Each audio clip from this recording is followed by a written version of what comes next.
अस्सलाम वालेकुम। अली अब्बास टॉक्स में हमें फ्रेंड्स आज ज्वाइन किया है बहुत ही एक स्टीम्ड शख्सियत ने, मोस्ट काइंड ऑफ ऐसा शख्स जिसने हिस्ट्री को मतलब री इंटरप्रेट करने वाला जो ट्रेंड है वो शुरू थ्रू आउट कर भी रहे हैं हिस्ट्री में काम। सलमान रशीद साहब। सलमान रशीद साहब, आपका वैसे जो हम शुरू करते हैं ना कि नाम भी आपका कुछ राशिद कुछ रशीद, इससे भी बात करेंगे क्योंकि हमने ना बहुत तरह से जो है सुना है कि कभी आप राशिद सुनाई देते हैं, कभी रशीद। लेकिन thank you so much for joining us in this talk. हम जिस तरह से बात कर रहे थे कि आपने बुक्स लिखे हैं, 6-7 बुक्स हैं इनके, 14 बुक्स हैं इनके, सॉरी इसमें भी मैंने 14 बुक्स हैं रशीद साहब के। लंडी कोतल टू वाघा, और उसके बाद जिनसे मोस्ट प्रोमिनेंट सिग्निफिकेंट जो राइटिंग्स हैं उनकी, उसके बाद Mitti the whispers in the sand, उसके बाद Gwadar song of the sea in the wind, उसके बाद Gujranwala to glory that was. ये ऐसी राइटिंग्स हैं जैसे हमें लगता है कि आपने ना पूरी इस जो खित्ते की खास करके हिस्ट्री है ना उसको यूं करके रख दिया। मतलब हम पढ़ते हैं कि भाई हिस्ट्री जो है ना हमारी वो की गई है, मतलब छुपाई गई है, जो आपकी बातों से है या आपकी राइटिंग से हमें लगता है ना कि भाई हमें ना अभी हिस्ट्री को री इंटरप्रेट करना चाहिए। तो वही हमें जैसे बात कर रहे थे, कहाँ से हिस्ट्री को दोबारा यूं करना शुरू करें, मतलब दोबारा जो हम हिस्ट्री को हमने इन्वेडर्स की हिस्ट्री कह दें, हमले आवरों की हिस्ट्री कह दें, या हिस्ट्री को मतलब हिस्ट्री में झूठ बोलना शुरू किया है हमने, तारीख में बहुत ज़्यादा झूठ है। जैसे लगता है कि ये इन्वेडर्स की लिखी हुई हिस्ट्री है, विक्टिम्स की तो तारीख ही नहीं है। इधर कहाँ से शुरू करें फिर? शुरू इधर से ही करें और पीछे को चलते चले जाएं, फिर 711 तक आप पहुंच जाएंगे। शुरू तो करने की ज़रूरत है 1950 में जो द मर्डर ऑफ हिस्ट्री जिसे के अजीज़ साहब ने कहा, जो कत्ले आम किया गया हिस्ट्री का सरकारी तारीखदानों ने यहाँ पे, तो वहाँ से आप शुरू हो जाएं, पीछे पार्टीशन से गुज़र के आप पीछे चले जाएं मुगलों तक, मुगलों से तुर्कों तक, तुगलों तक, फिर तुगलकों से फिर पीछे गजनवी, गजनवी से पीछे अब्बासी, अब्बासी से पीछे उमैयाद, उमैयाद से पहले कैलिफेट्स, कैलिफेट तक रुक जाएं, आ जाएं, या कैलिफेट से भी आगे चले जाएं? बस वहाँ तक ही रुक जाएं। गनीमत है, गनीमत है वहाँ तक। तो मुझे ये समझ नहीं आती रशीद साहब, हमें पढ़ाया जाता है कि तारीख में हमारे हीरोज बाहर से इम्पोर्ट किए गए। जैसे हम पहले बात करें, ये कॉम्प्लेक्सिटी है क्या है सर? हमें कोई अपने हीरोज नहीं मिले कि हमने अरब बाहर के तुगलक मंगल मतलब मंगोल ये हीरोज ला के हमने अपने बच्चों को पढ़ाया इस आइडियोलॉजी को स्ट्रक्चर करने के लिए? वो आइडियोलॉजी का ही चक्कर है ना। हाँ। कि हम मुसलमान हो गए। हाँ। तो और हम वो वाहिद कौम है, मेरा ख्याल है कि जिन्होंने मुसलमान हो अपना मज़हब तो बदला ही बदला, साथ में अपने बाप भी बदल लिए हमने। हाँ, वो हमने जिन्हें मैं कहता हूँ ना हमारे हराम के बाप, हमने वो हराम के बाप इलेजिटिमेट फादर्स हमने अपने लिए इजाद किए। किसी ने कोई नाम नहाद सैयद जिसका कोई वजूद नहीं है, अवानों ने वो क्या कुतुब शाह इजाद कर लिया, अराइयों ने सलीम अल राई इजाद कर लिया। ये तारीख़ में इनका कोई वजूद नहीं है, ये कहीं भी नहीं थे, ये हराम के ही हुए ना। रशीद साहब, आप भी आराई हैं, आप भी कहीं ना कहीं से अरब से जुड़े हैं। आराई तो कहते हैं हम अरब हैं, और वो बेवकूफ़ है ना जो ये कहते हैं। इसमें खैर हमारे बड़े बुज़ुर्ग भी यही कहते थे कि हम अरब से आए हैं, हम अरबियों नस्ल हैं, बड़ी फ़ख्र से कहा करते थे। लेकिन सच जो है ना वो है तो कड़वा, और बिस्ती की भी बात है सच में, जिसे हम कहते हैं ना बेइज्जती को हम बिस्ती कहते हैं ना पंजाबी में, वो सच में वो भी बात है। लेकिन सच यही है कि हम हैं इधर ही के, ये हमने अपनी झूठ का एक अपने ऊपर लिबादा ओढ़ लिया है कि जी हम बाहर से आए हुए हैं।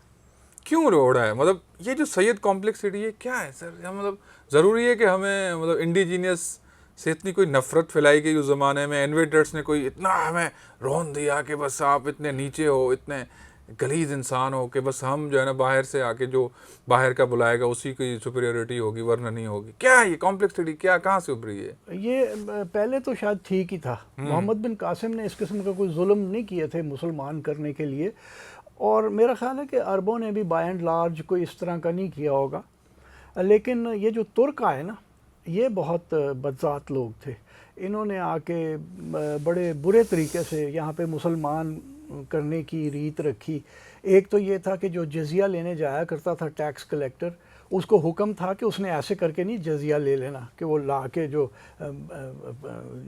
ये हिंदू या इधर का जो बंदा है वो यूं उसको हाथ में दे दे।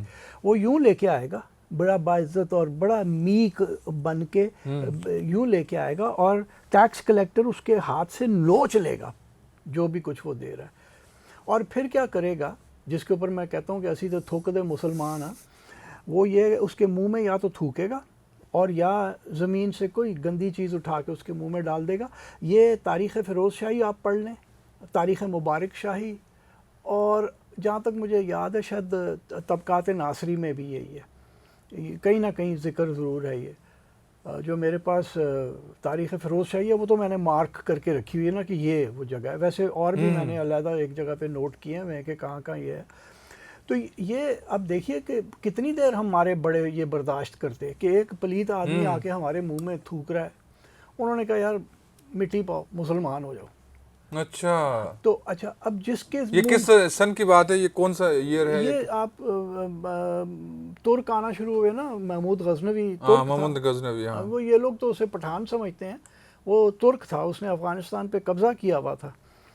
तो उसके बाद से ये चालू हो गया होगा। लेकिन तबक़ात ये सॉरी तारीख़ फ़िरोज़ शाही तो 14वीं सदी की किताब है, तब तक ये काम चल रहा था। मुग़लों ने ऐसा शायद नहीं किया कि वो थुकवाते थे मुंह में किसी को, और ना ही मुग़लों ने कोई ज़बरदस्ती के मुसलमान करने की कोशिश की।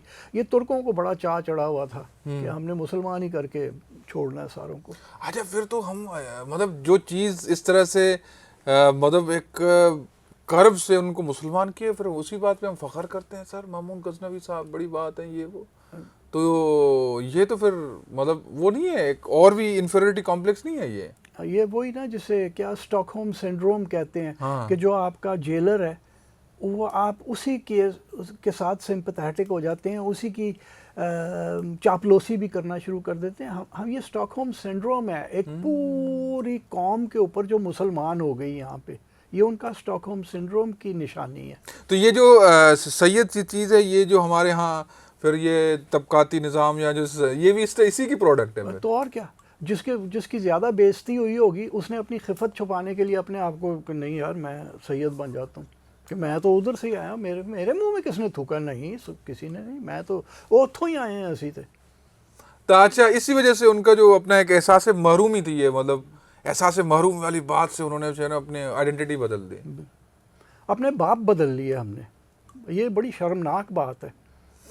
तो सर मतलब फिर इस तरह से हम देखते हैं कि तारीख में तो मतलब अच्छा, ये आइडियोलॉजी वाली हमें यहाँ पे बात बताएं कि फिर हम यहाँ से क्यों हीरोज़ इंपोर्ट किए बाहर से? तुगलक, तुर्क, महमूद गजनवी, इनको हीरोज़ बनाने का रीज़न क्या था? इस आइडियोलॉजी को मजबूत करना, आइडियोलॉजी को। और फिर देखिए वो बाप बदलने का ये भी चक्कर था ना कि विक्रमजीत जिसने सिथियंस के ख़िलाफ़ बड़ा हीरोइक जंग लड़ी 58 कबल मसीह में, वो हम कैसे हीरो मान ले? वो तो साला हिंदू था।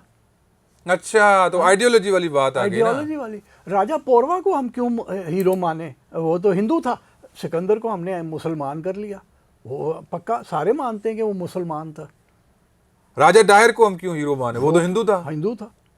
तो ये सारी उसने मतलब पूरे, फिर तो सर हमारी वो नहीं हो गई, मतलब अरबाइजेशन तो छोड़ दें, हमें जो चीज़ होती है वो तो हमारी कल्चरल आइडेंटिटीज ही मट्टी में मिल गई सर। टोटली हमें डीकल्चराइज कर दिया गया ना। डीकल्चराइजेशन हो गई। हाँ, मतलब ये वो है एक कल्चरल या रिलीजियस कॉलोनाइजेशन। हम मुकम्मल तौर पे महकूम हो चुके हैं।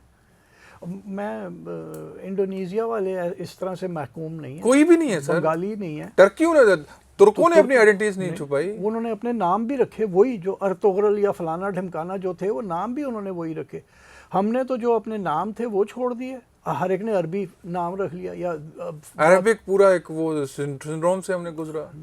अच्छा, ये रीज़न क्या था? अच्छा, वे तुर्कों के बाद ये सारी चीज़ें चेंज हुई हैं। तुर्कों से ज़्यादा तब्दीली हुई होगी, शुरू अरबों के ज़माने में शायद इतनी ना। अच्छा, फिर हमें ये बात है, जब हम अगर शुरू करें हीरो की बात, तो मोहम्मद बिन कासिम का क्या चक्कर था? मतलब वो जैसे हम बिल्कुल पहले बात कर रहे थे कि वाकई में वो इस्लाम ने क्या था और बड़ा ही हमें देखिए, रोशनास करवा लिया है। हाँ, वो तो अल्हम्दुलिल्लाह हम सारे मुसलमान हो गए।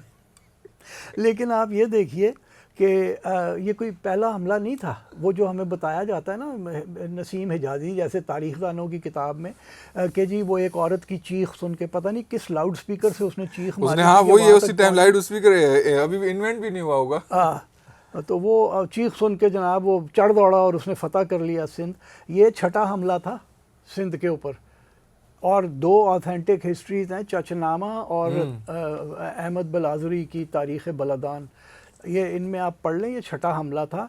और इससे पहले जितने इनके हमले हुए थे उसमें बहुत बहुत जानी नुकसान अरबों ने बर्दाश्त किया। हत्ता कि हज़रत उस्मान गनी ने ये भी कह दिया कि जी सिंध और हिंद पे आइंदा हमला नहीं किया जाएगा। तो वो हमले, वो नुकसान जो उन्होंने बर्दाश्त किया, उस नुकसान की वजह से, और रिपोर्ट है लिखी हुई कि वहाँ का पानी कड़वा है और फल ऐसा है, ज़्यादा फ़ौज जाएगी तो वो भूखी प्यासी मर जाएगी, थोड़ी फ़ौज जाएगी तो वो लोकल लोग जो हैं उसको काट कूट के मार देंगे। ये लिखा हुआ है बाकायदा। और फिर जब इन्हें भिनक पड़ी ना कि मुल्तान में बहुत माल दौलत है सूरज मंदिर में, तो फिर हुज्जाज बिन यूसुफ जो गवर्नर था इराक़ का, उसने खलीफा को चिट्ठी लिखी कि जनाब मैं इतनी दौलत ला कर दूँगा आपको कि आपके सब नुकसान पूरे हो जाएंगे। अच्छा। तो फिर मोहम्मद बिन कासिम को भेजा गया कि चल बेटा सूली पे चढ़ जा, राम भली करेगा। अच्छा, राम भली उसने की। और ये एज माशाल्लाह 17 साल का जवान जो है आके ये भस्म कर दिया पूरी फौज को, ये क्या मसला है? एक तो वो 17 साल का नहीं था। डॉक्टर मुबारक अली साहब ने बड़ी बारीक बीनी के साथ और बड़ी उसके साथ आर्ग्यूमेंट के साथ साबित किया है कि वो 17 साल का हो ही नहीं सकता था। वो पीछे गए और वहाँ से वो लेके आगे चले और उन्होंने दिखाया कि वो कम से कम 25-26 साल का था। अच्छा। हाँ, तो वो एक तो वो ये बात हमें भूल जानी चाहिए कि वो बच्चा एक वहाँ से आया और आके उसने यहाँ सिंध को फतह कर लिया। वो ठीक ठाक जवान आदमी था और बस जैसे अरूज और जवाल होता है, यहाँ पे भी बड़ी सल्तनत थी सिंध की। तो इंटरनल भी कुछ चीज़ें होंगी, इंटरनल डिस्टेबलाइजेशन। वो ये थी ना कि जो राज था, राजा चच तो एक पंडित था, ब्राह्मण था, बेटा भी ज़ाहिर है डाहर भी ब्राह्मण था। जो रियाया थी वो ज़्यादातर बुद्धिस्ट थी। बुद्धिस्ट। तो वो थोड़ी सी तो थी कि वो उनके साथ नहीं थे। और जैसे ही ये अरब जब आए हैं मोहम्मद बिन कासिम के, तो ये उन्होंने जो बुद्धिस्ट लोग थे जो ज़रा सप्रेस्ड होंगे, ज़ाहिर लगता है कि वो सप्रेस्ड थे, तो वो उन्होंने देखा कि ये मुसलमान तो बड़ा एका है इनमें और नमाज इकट्ठे पढ़ते हैं। उस वक्त अभी फ़िरके नहीं ना बने। अच्छा अच्छा अच्छा। तो नमाज इकट्ठे पढ़ते हैं। तो वो उन्होंने कहा यार चलो इन्हीं में मिल चलो, इनसे तो जान छुड़ाओ, ये जो पंडित हमारे ऊपर बैठे हुए हैं। तभी जो है ना उनका एक इंस्पिरेशन होगी। अच्छा सर, दूसरी बताएं, अभी तक डेथ जो है मोहम्मद बिन कासिम की वो एक मिस्ट्री है। तो वो जो उसके बाद में जो वलीद बिन अब्दुल मलिक का दौर था, वो 715 में शायद उसकी डेथ हुई थी, वलीद बिन अब्दुल मलिक की। उसके बाद आया था सुलेमा, उसका भाई जो है। 717 में ही मोहम्मद बिन कासिम को वापस बुलाया गया मेरे ख्याल में। 700 नहीं, 12-13 में 13 था शायद। 13 था ये 13 वलीद ने ही बुलाया था उसको वापस, या सुलेमान ने बुलाया था? वलीद मरा है तो उसको बुलाया, सुलेमान ने बुलाया, क्योंकि वलीद और हुज्जाज बिन यूसुफ तो हाँ उनमें एका था। उनमें एका था। ये सुलेमान हुज्जाज को बिल्कुल नहीं पसंद करता था, बल्कि जैसे ही भाई मरा उसने हुज्जाज को भी तो जेल में डलवा दिया उसी कंट्रोवर्सी में, सारे उसके साथी जो है। हाँ जी। और मोहम्मद बिन कासिम को भी बेचारे को, गरीब को जलील करके जेल में मरा वो। यहाँ पे वैसे रिवायत जो है, जो चचनामे में है, जो सही नहीं है, वो यही है ना कि उसे कहा कि अपने आप को गाय की ताज़ा खाल में बंद कर लो। वो जब वहाँ पहुँचा वो खाल सुकड़ चुकी थी, उसकी हड्डियाँ टूट गई थी। वो नहीं है, वो गलत है, क्योंकि हिस्टोरिकली हमें पता चलता है कि मोहम्मद बिन कासिम गरीब वहाँ इतनी खिदमत करने के बाद इस्लाम की और अपने खलीफा की, वो गरीब वहाँ पे बड़ी बुरी मौत मरा जेल में। अच्छा, वो वही था ना, वलीद बिन अब्दुल मलिक की जो लॉबी थी वो अलग थी। वो जैसे ही मरा है 15 में, तो उसके बाद उसकी पूरी लॉबी जो है ना चेंज होगी। हालांकि सुलेमान भी 2 साल ही जिया था, 717 तक उसने फिर सारा स्ट्रक्चर बिठा के, पट्ठा बिठा के फिर वो भी जो है ना चल बसा था शायद। इस तरह से। अच्छा सर, हम जब बात करते हैं ना ये जो डीकल्चराइजेशन की, तो अभी जैसे आपने भी लिखा है ना ये आपका जो बुक है ये वाला भी मैं देख रहा था, दोस्त बता रहा था, लंडी कोतल टू वाघा, या इस तरह से हम देखते हैं डीकल्चराइजेशन तो पंजाब ने बहुत सफ़र की है। पंजाब ने सबसे ज़्यादा सफ़र किया जी। देखिए ना, एक तो ये जो आपके तो सारे हीरोज ही चले गए, वही मतलब ये जो तरह थे, अब लाहौर से लेके साहिवाल और ये पाकपतन से लेके ये पूरा जो एक कल्चरली रिच पंजाब था, इसको तो इस्लामाइज करके आपने वो पूरा मतलब वो कर दिया डिफरेंट। राय अहमद ख़ान खरल की पता नहीं अब वो कैमरा फोटोग्राफ है या फर्जी फोटोग्राफ है, जलंधर में देश भगत हॉल है, वहाँ पे 1857 के हीरोज़ की तस्वीरें हैं, वहाँ राय अहमद ख़ान खरल की फ़ोटो भी लगी हुई है। हम लोग उसे उस तरह से सेलिब्रेट नहीं करते। वो चलें, बरतानवी राज के लिए भगत सिंह एक टेररिस्ट था, पंजाब के लिए तो वो हीरो होना चाहिए था, हम उसको नहीं करते। और नहीं करते आप उनको? नहीं, सवाल ही पैदा नहीं होता। वो चूँकि मुसलमान सी, हमारा सबसे पहली जो आर्ग्यूमेंट है वो यही है, ओके मुसलमान सी। और तुम्हारी सर बोली भी तो बच गई, तो मतलब तुम्हारे जो है ना वो सारे जो हीरोज से बोली, सारे बोली तो इसलिए हमसे ले ली ना कि जो सियासतदान थे 1920s के, उन्होंने कहा कि भाई ये मुसलमान पंजाबी अगर अपनी माँ बोली नहीं छोड़ेंगे तो इनमें और पंजाबी हिंदू सिखों में फ़र्क कैसे नज़र आएगा। अच्छा, हाँ, तो वहाँ से ये चली आ रही हैं चीज़ें, वहाँ से ये बदली कराया। उन्होंने कहा उर्दू बोलो भाई। अच्छा, उर्दू सर मैंने सुना है कि वो जो जैसे आपने कहा ना कि सिख मिलिट्री को डिस्ट्रक्चराइज करने वाली जो मूवमेंट चली थी 1857 के बाद, जो वो थे पल्टून थे, जो उन्होंने वफादार पल्टून थे, जब उन्होंने वफादारी शो की, उनको फिर ये चूरन बेचा गया कि आप सिखों वाली बोली और ये वो पंजाबी बोलेंगे तो फिर क्या, मतलब फिर उन्होंने जो वो जो उनके जो वो थे वफादार मिलिट्री तबके थे उसको उन्होंने ऑन किया, अंग्रेज़ों ने आगे जाके फिर उनको जो है ना वो नवाजा, ये ऐसा भी था कुछ? ये मुझे नहीं पता वैसे, हाँ। सच्ची जो बात है, लेकिन ये 1920s में ज़रूर हुआ था और हसरत मोहानी इसको लीड भी कर रहे थे कि इनकी बोली छुड़वाओ। अच्छा। हाँ, तो सिखों के साथ क्योंकि मेरा नहीं ख्याल कि कोई मुसलमान उस जंग आज़ादी के अंदर अंग्रेज़ों के साथ खड़े हुए थे, सारे हिंदू और मुसलमान इकट्ठे थे। उनके साथ जो खड़े थे वो थे सिख। अच्छा। क्योंकि देखिए महाराजा रणजीत सिंह 1939 में फौत हुआ, 1839। हाँ, हजरत 1839 में महाराजा की फौतीदगी होती है। तो जो सिख डीमोबिलाइज हुए वो तो जंगलों में चले गए और डाकू डकैत बन गए बेचारे। अभी नहरें खुद ही नहीं थी, ज़मीनें थीं वो कुछ किसी काम की नहीं थी, तो उन्होंने यही करनी थी ना राजनी। वो अंग्रेज़ों ने कहा कि ये ट्रेंड फ़ौजी हैं, यूरोपियंस ने इन्हें ट्रेन किया हुआ, इन्हें भर्ती कर लो फ़ौज में। अच्छा। तो जो 1857 में है आप देख लें कि जितनी यूनिट्स थी उनमें जो लोकल थे वो सिख थे, वो मिलिट्राइज से लोग थे, बिल्कुल पहले से ट्रेंड थे। तो जो हिंदू और मुसलमान फ़ौज में थे ईस्ट इंडिया कंपनी की फ़ौज में, उन्होंने ये अपने आप को अलहदा करने के लिए जंग की थी। तो उस वक्त वैसे देख लीजिए कोई वन नेशन थ्योरी नहीं थी और टू नेशन थ्योरी नहीं थी। ये तीन नेशन थ्योरी की इजाद कितनी पुरानी है? ये सर सैयद अमन खान की वाकई में ये 1857 के बाद ही इजाद की गई ना, और क्योंकि अंग्रेज़ों ने ये देखा ना कि अभी तो भाई इस जंग में तो सिर्फ हिंदू मुसलमान इकट्ठे हुए हैं, अगर ये तीसरा फरीक भी सिख भी इनके साथ शामिल हो गए ये तो हमें ठुडे मार मार के यहाँ से निकालेंगे। उन्होंने कहा इनको तो बांटो, ये तो इनको तीन को इकट्ठा नहीं होने देना। तो फिर ये कहानियाँ इजाद हुई। और 800 साल से पहले जब मुसलमान यहाँ पे हुकूमत कर रहे थे तब कहाँ थी टू नेशन थ्योरी। हाँ। अच्छा, उसके बाद सर वही वाली बात है, जिस तरह से पंजाब की इस्लामाइजेशन, तो चले हिंदुस्तान की तो हम जनरली बात करते हैं, या सिंध की तो राजा डाहिर वाली कहानी से शुरू करते हैं। वैसे जो पंजाब जो था वो सिख डोमिनेंट सारा एरिया था। इसकी जो ये जो कल्ट इस्लामिंग वो है इस्लामाइजेशन, ये कब से कितनी पुरानी है? ये भी मेरा ख्याल है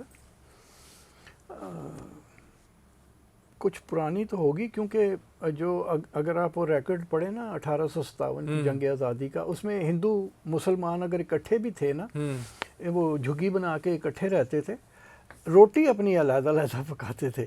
अब वो ये नहीं पता कि वो मुसलमान इतना रेडिकल था कि वो नहीं हिंदू के साथ खाना चाहता था, या हिंदू इतना रेडिकल था वो मुसलमान के साथ नहीं खाना चाहता। खाते अलग, रोटी अलग पकाते थे, खाते एक ही जगह बैठ के अलग अलग बर्तनों में अपने खाया करते थे।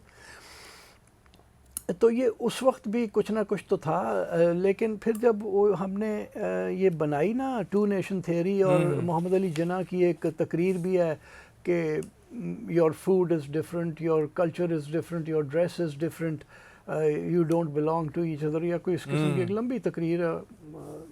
तो उसके बाद मुसलमानों ने वो ज़्यादा मानना शुरू कर दिया, और तफरीक तो पड़नी शुरू हो गई थी टू नेशन थ्योरी की वजह से। अच्छा, नहीं मैं कभी कभार जब इसको वो करता हूँ ना, प्रीडेट करता हूँ ना, तो मुझे लगता है ये इसकी जो, क्योंकि ये रूट जो है ना जीटी ग्रांड ट्रंक वाला, जो शेरशाह सूरी से लेके मुगलों के ज़माने में शायद ये डीपन हुई होगा, या ख़ास करके औरंगज़ेब आलमगीर के ज़माने में शायद यूँ, क्योंकि वो थोड़ा इस्लामिस्ट टाइप टच या इस तरह से हुआ होगा। ये रूट पे जितने भी डिवीजन हुई है ना, मतलब सिख और सिख मुसलमान, और शायद इसमें हो, क्योंकि अकबर तो फिर भी थोड़ा मॉडरेट था मतलब। हाँ, लेकिन जहांगीर ने भी तो गुरु को मरवाया ना, सिखों के गुरु को। औरंगज़ेब तो बहुत ही उसने जुल्म किए, तो उसमें ज़रूर ये बड़ी होगी, और हो सकता है कि इसका वजूद ही तब हुआ। मेरी इसके ऊपर रिसर्च नहीं है, इसलिए मैं इसके ऊपर कोई बात हतमी तौर पे कर नहीं सकता। शायद डॉक्टर मुबारक अली साहब का इस पे कुछ हो, और उन्होंने ज़रूर कहीं लिखा भी होगा। अच्छा सर, दूसरी ये बताएं, आप हिस्टोरियन रहे हैं, डॉक्टर मुबारक अली बड़े हिस्टोरियन हैं हमारे, उसको हमने इग्नोर कर दिया। हम वैसे भी देखते हैं जो हमारा जो आज का यंगस्टर है वो हिस्ट्री से क्यों डरता है, हमें खौफ क्यों है कि तारीख अगर सच आ जाए तो क्या है, why we are such a fierce like of the historical facts. ये मेरा ख्याल है कि ये एक तो जो हमें पिछले 77 साल में हमारे साथ सलूक किया गया ना, एक तारीख को एक ऐसा घनावना सिस्टम बना के हमें पेश किया गया, हमारे गले के अंदर ठोंसा गया, डाउन आवर थ्रोट्स जिसे कहते हैं। वो ठोंसने का जो प्रोसेस था, उसमें हमें तारीख़ से वैसे ही नफ़रत होगी, कोई भी नहीं पढ़ना चाहता। वो आप कितनी भी दिलचस्प उन्हें तारीख़ सुनाने की कोशिश करें ना, बहुत कम बच्चे हैं जिन्हें शौक़ है अब तारीख़ पढ़ने का।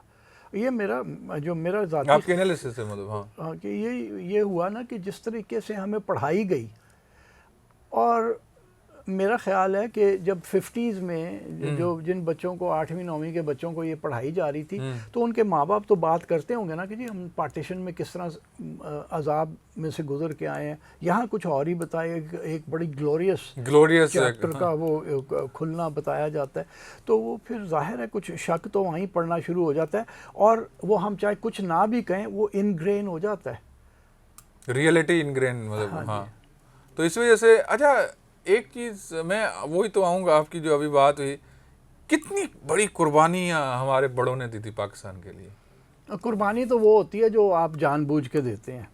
ये जो जैसे मेरे दादा दादी फूफियाँ वहाँ मर गए जलंधर में, वो कुर्बानी नहीं थी, वो बेचारे भेंट चढ़े। हाँ, वो तो नहीं मरना चाहते थे। तो ये तो कुर्बानी नहीं हुई, ये तो फिर कियोस हुआ, जो इसकी वजह से एक गुत्थम गुत्थी में जो है बेचारे लोग दरबदर हुए। ये दरबदरी वाली जो वो कुर्बानियाँ थी, तो वही है ना, वो दरबदर अभी भी चल रहा है। आप लाहौर में आके देखें, जिस तरह फिटपिटियों वाले मोटरसाइकिल वाले जिस तरह चल रहे होते हैं, जिस तरह ट्रैफिक जा रही है, वो खैर कराची में भी अब वही है। वो सब वही, ऐसे लगता है कि पार्टीशन का ही वक्त है, सब भागदड़ में मचे हुए हैं। भागदड़ की कुर्बानियाँ थी वो ट्रेंट कौन सा खशूनत सिंह, ट्रेंट टू पाकिस्तान, वो तो देखें आप, उसमें तो एक बड़ा ही एक मास्कियर की वो जिक्र है। वो तो कहते हैं कि अच्छा ये वैसे अगर हम, आपने भी बड़ों से सुना होगा, ये इंटेंशनल था कि ये किसी ने जब पार्टीशन हुई उसके बाद जो एक वो था माइग्रेशन से ये करवाई गई, या अचानक मतलब अब्रप्टली कोई बस भाग दौड़ शुरू हो गई? एब्रप्टली भाग दौड़ मेरा ख्याल है इंडिया के पंजाब में तो यकायकी शुरू हुई जब उन्हें पता लगा कि उधर से लोग आना शुरू हो गए हैं। देखिए यहाँ पे पिंडी में, रावलपिंडी में कत्लेआम मार्च 1947 में शुरू हो चुका था, तो लोग यहाँ से जाना शुरू हो गए थे। और जब अगस्त में लाशों से भरी हुई ट्रेनें उधर अमृतसर जलंधर पहुँचनी शुरू हुई हैं, तो फिर उधर भी काम चालू हो गया। क्योंकि मेरे दादा यही समझते थे कि अच्छा पार्टीशन हो जाएगी, पाकिस्तान बन जाएगा। मेरे अपने बेटे मेरे बाप के बारे में कहते थे अगर ये इसने वहाँ रहना है तो ये वहाँ रहेगा, हम यहाँ रहेंगे, आना जाना लगा रहेगा। ये वो तो ये ख्याल था उनका, ये ख्याल था। और वो ये नहीं था कि वो जाहिल आदमी थे, वो डॉक्टर थे, किंग एडवर्ड मेडिकल कॉलेज के पढ़े हुए।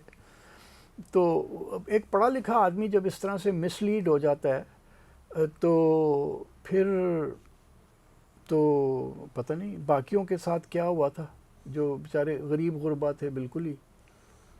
तो ये मतलब मार धाड़ जो थी ये एक अनइंटेंशनल या अनकॉन्शियस प्रोसेस था या कुछ ऐसी मशीनरीज थी जो इस सारे को ओवर कर रही थी, उभार रही थी? नहीं कर रही थी अंग्रेज़। ये मैंने राजमोहन गांधी की किताब Punjab from Aurangzeb to Mountbatten में पढ़ा है या किसी एक किताब में पढ़ा है। लाहौर का जो डिप्टी कमिश्नर था वो इनकरेज कर रहा था कत्ल करो हिंदुओं को। यहाँ मुसलमान थे ना, ये तो पाकिस्तान में आना था, तो वो इनकरेज कर रहा था। और अगर कहीं होता था, ये कई मिसालें हैं कि जो अच्छा, तो ये तो एक मशीनरी प्रोन्ट मतलब वो थी सारी चीजें। उस साइड पे डिप्टी कमिश्नर या एसपी जो थे वो रोकने के लिए नहीं आते थे, कहते थे मरन दो। तो ये तो समझ लें वही वाली बात है कि इंटेंशनल एक मूव था कि आपको माइग्रेशन करवाना है। बिल्कुल। ये जो माउंटबैटन था, मैं तो मेरी जो किताब है अ टाइम ऑफ मैडनेस, जो मैंने अपनी ख़ानदान की कहानी लिखी, जलंधर में गया तो मुझे जो पता चला कि उनके साथ क्या हुआ था, उसमें मैंने लिखा है कि माउंटबैटन को तो he should have been tried for crimes against humanity. ये उसका खबासत थी माउंटबैटन की। ये पूरा एक जो उसमें मतलब वो था, एक मेजर रोल था उसका इसमें। उसका बिल्कुल बहुत बड़ा रोल था।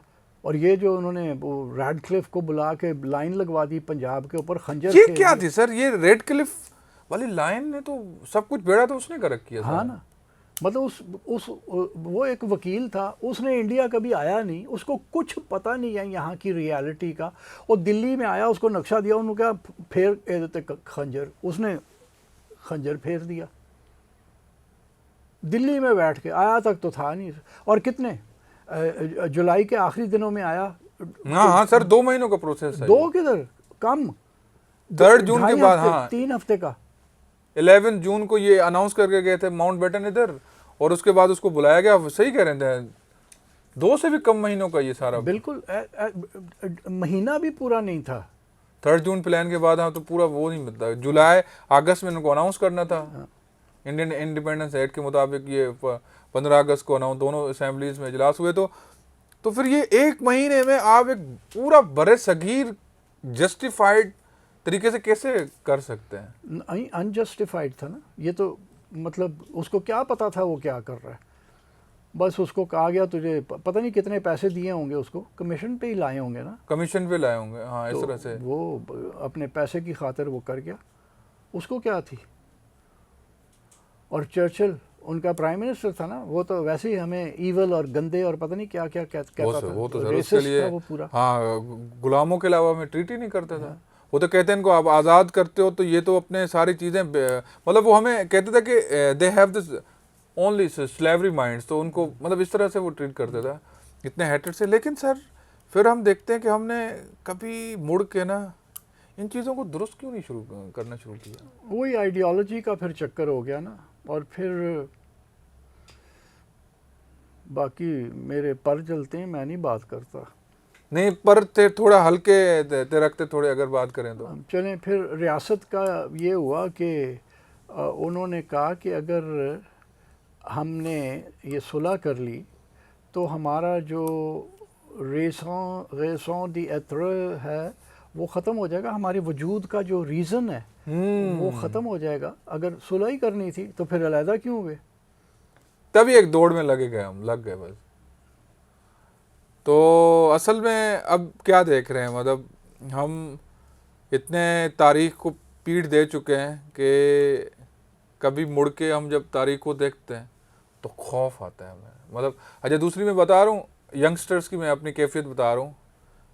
मतलब मी बीइंग यंगस्टर, जब 20 साल की उम्र को पहुँचता हूँ ना, तो पता चलता है कि हमें जो भी पढ़ाया गया वो सारा झूठ था। एक इंटेलेक्चुअल शॉक से गुजरना पड़ता है। फिर जब हम ऊपर झुके, तभी हमारे तकरीबन जो यंगस्टर्स है ना, इसी वजह से जो आपने बताई ना कि तारीख को मुड़ के इसलिए नहीं देखते हैं कि अब 25 साल की उम्र गुजार के आए हैं, उसके बाद जब हम पीछे देखते हैं फैक्ट्स को तो बड़ा खौफ आता है। तो इस सिंड्रोम का इलाज क्या है? अब यही है कि शुरू से ही तारीख़ सही पढ़ानी शुरू करें और लोगों को पता होना चाहिए कि कौन था। हम भी कुछ थे, हम सिर्फ अरब से आके नहीं कुछ बन गए यहाँ, हम पहले से ही कुछ थे, वो किसी को नहीं बताया जाता ना। अच्छा, मुझे आप समझा दें रशीद साहब कि अगर हम अरब कॉम्प्लेक्स से निकलें तो इसमें कोई आइडियोलॉजिकल ख़तरा है क्या? क्या हम अब अभी भी सच बोलना शुरू कर दें कि भाई अरबाइजेशन वाज जस्ट एक कॉम्प्लेक्स का मसला, मतलब कॉम्प्लेक्स था जो यहाँ पे हमें गुलाम होने में तस्कीन देने के लिए मतलब करवाया गया हमसे, कि हम जो इंस्लेव्ड थे हम उससे फ़ख्रिया पेश करने के लिए हमें ये चीज़ें करवाई गई। तो हम अगर मुड़ के इस चीज़ को तस्लीम करें तो हमें क्या है इसमें? नहीं, इसमें कुछ भी नहीं है। ये है कि फिर आपको भी समझने की या हमें सबको ये समझने की ज़रूरत होगी कि हमारे असल बाप तो इधर के ही थे ना। हाँ ना। तो वो अगर आप शुरू से शुरू कर दें ना, तो अगले हो सकता है 25-30 साल में जो लोग जवान होंगे, जो बच्चे, वो सुधरे हुए हों, उन्हें समझ में आई वो बात। कौमें ऐसे रही हैं सर, उन्होंने जब तारीख को मुड़ के फेस किया है तो वो फिर जुड़ना शुरू हो गई हैं। हाँ। इसमें क्या है, हम अगर अभी के पाकिस्तानी जब हम तारीख को, क्या है मतलब क्यों हमारे अंदर एक खौफ का पूरा बिछाया गया है कि हम कहते हैं कि अगर हम तारीख सही पढ़ेंगे तो आइडियोलॉजिकल जो हमारे वो है स्ट्रक्चर है वो सारा हिल जाएगा? ऐसा कोई है? बीइंग ए हिस्टोरियन ऑनेस्टली आप बताएं, कोई हमारी आइडियोलॉजी हिल जाएगी इससे? नहीं हिलेगी। मतलब देखिए, और आइडियोलॉजी तो नेशन स्टेट्स की होती है ना। हम मजहबी रियासत बना के एक आइडियोलॉजी बना के बैठे हुए हैं। तो हम तो नेशन स्टेट हैं। हाँ, फेडरेशन है हम। हाँ, तो वो हमें उस पर फ़ख्र कराने की ज़रूरत है ना कि जी हम बलोच, पठान, सिंधी, पंजाबी, ऊपर बुरुशा, चित्राल के लोग, शिना, ये इतनी सारी जो दर्जनों कौमें हैं, हम वो सारी कौमें एक नेशन बना रही हैं। हमें उसके ऊपर फ़ख्र करना चाहिए। उसका किसी को पता नहीं है। वो तो एक हमारे लिए समझ लें एक यूनिक मॉडल है। हम एक खुद बिल्कुल अंदर में एक यूनिक मॉडल रखते हैं कि भाई हमें अगर जिस तरह से उस टाइम भी nation states, modern nation states बन रही थी, let's say the Canada 60s में बन रहा था, उसमें डाइवर्स एक मॉडर्न नेशन स्टेट्स थी। हम में भी सर उसमें थे। हाँ, उस रेस में थे हम। डाइवर्सिटी को फखरिया पेश करने के बजाय डाइवर्सिटी को हमने कॉम्प्लेक्सिटी में डाल दिया। बिल्कुल बिल्कुल यही हुआ, बिल्कुल यही हुआ।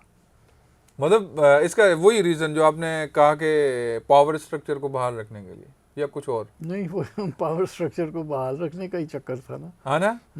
तो मतलब अच्छा, हमें आप बार बार घड़ी देख रहे हैं, लेकिन मेरा आपसे ना 10-15 मिनट और बात करने का दिल कह रहा है। चलिए बताइए। तो मुझे सिर्फ आप ये बताएं कि 1947 के बाद की जो हिस्ट्री थी वो मैं कभी कभार देखता हूँ, दो वो मुझे समझा दें कि एक हिस्ट्री लिखी गई 47 से लेके 71 तक और 71 से लेके आज तक की, वो क्या चक्कर था? मतलब क्योंकि आज थोड़ा जैसे मर्डर ऑफ हिस्ट्री के अजीज साहब या आयशा जलाल साहब वाले जो वो था, वो अलग, बाकी एक अलग सा जो फरीक हैं।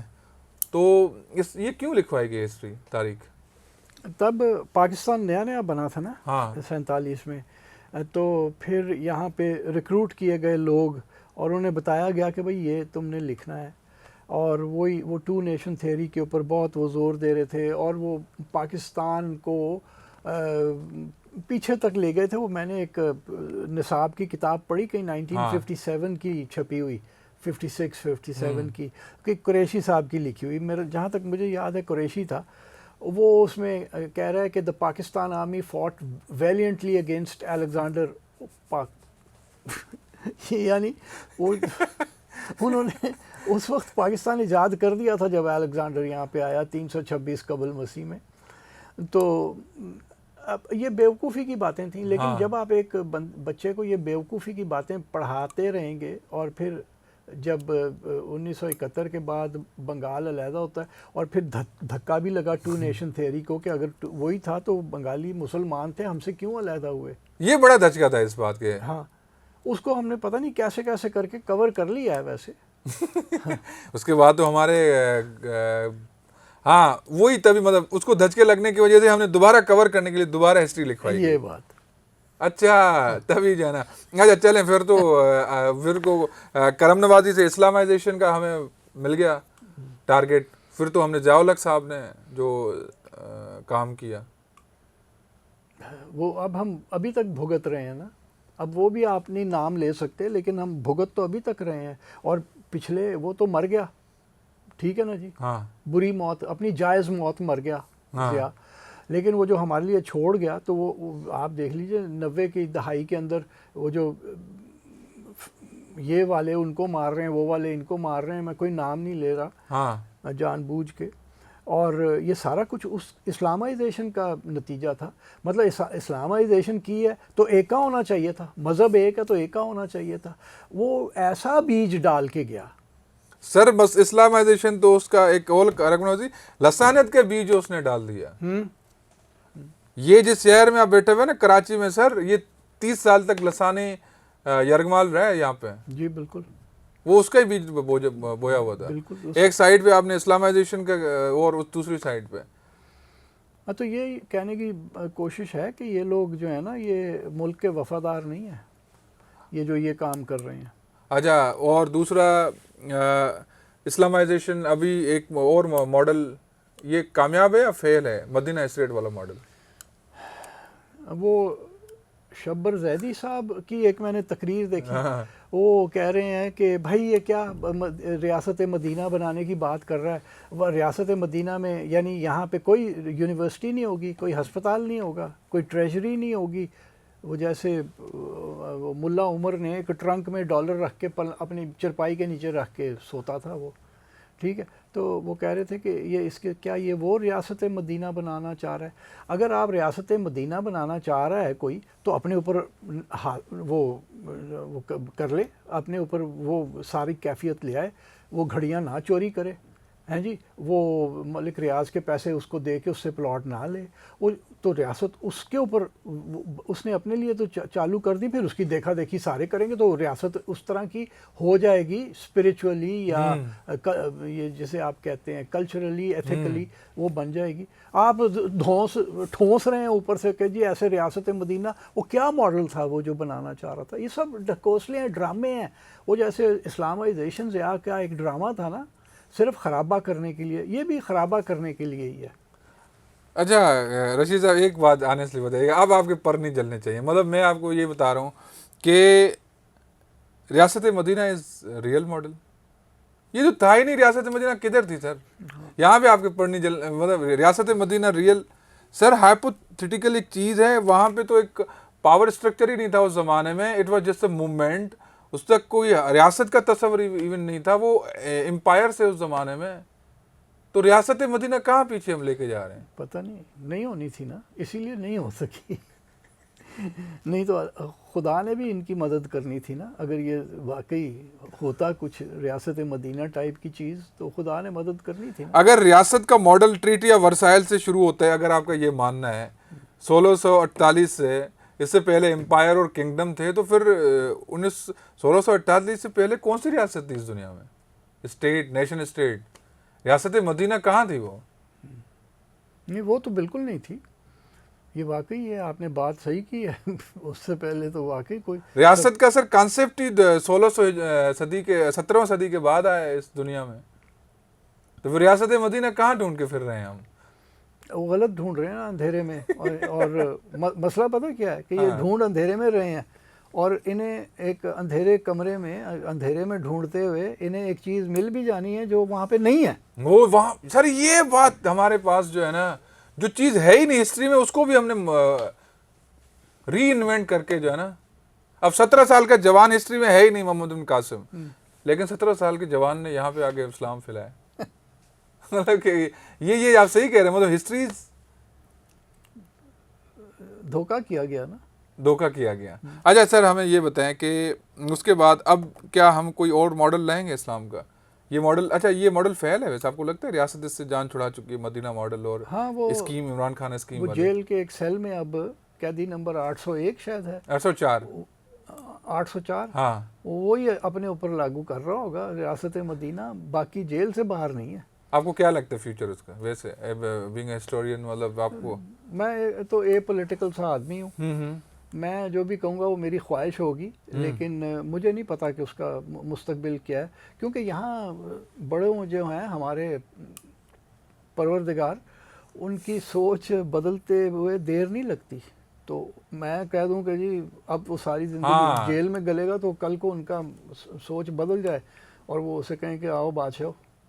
तो वो वही वाली बात है, जब उनकी बार्गेनिंग फ्रीक्वेंसी अगर मैच हो जाती है तो फिर हम जो है ना वो कर देते हैं। फिर एक और रियासत मदीना मॉडल नंबर 2 चालू हो जाएगी। रियासत मदीना मॉडल 2।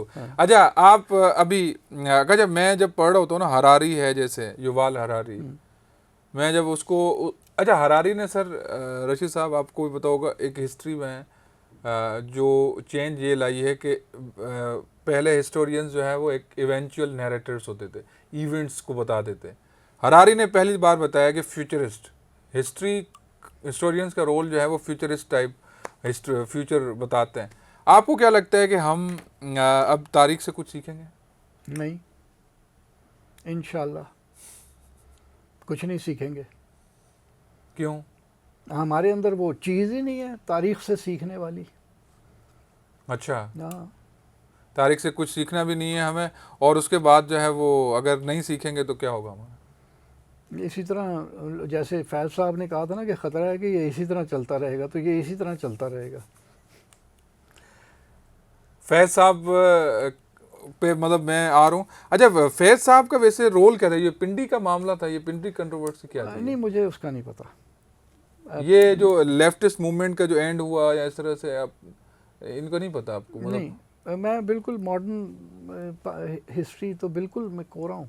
अच्छा, तो ये जो जर्नल एक लेफ्टिस्ट मूवमेंट कैसे एंड हुई या इस तरह से, तो मतलब ये है। अच्छा, वैसे हम अगर आप फाइनली अगर आप एक जो वो बताएं कि फ्यूचर में हम अगर तारीख से नहीं सीखेंगे, वो ही है कि हम नहीं सीखेंगे, फिर हम अगर जिस तरह से हालात लग रहे हैं तो हमारा आगे 10 साल के बाद क्या प्रेडिक्ट कर रहे हैं आप?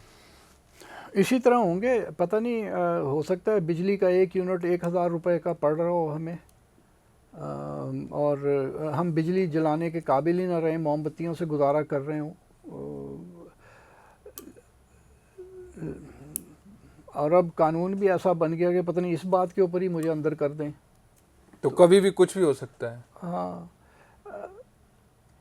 पता नहीं हमारे यहाँ किसी में वो कैपेसिटी नहीं है कि वो रियासत को बेहतरी की तरफ ले जाए।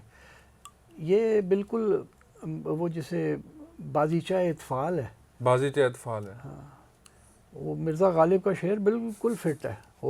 दुनिया है बाजीचा इत्फाल मेरे आगे, होता है शबो रोज़ तमाशा मेरे आगे।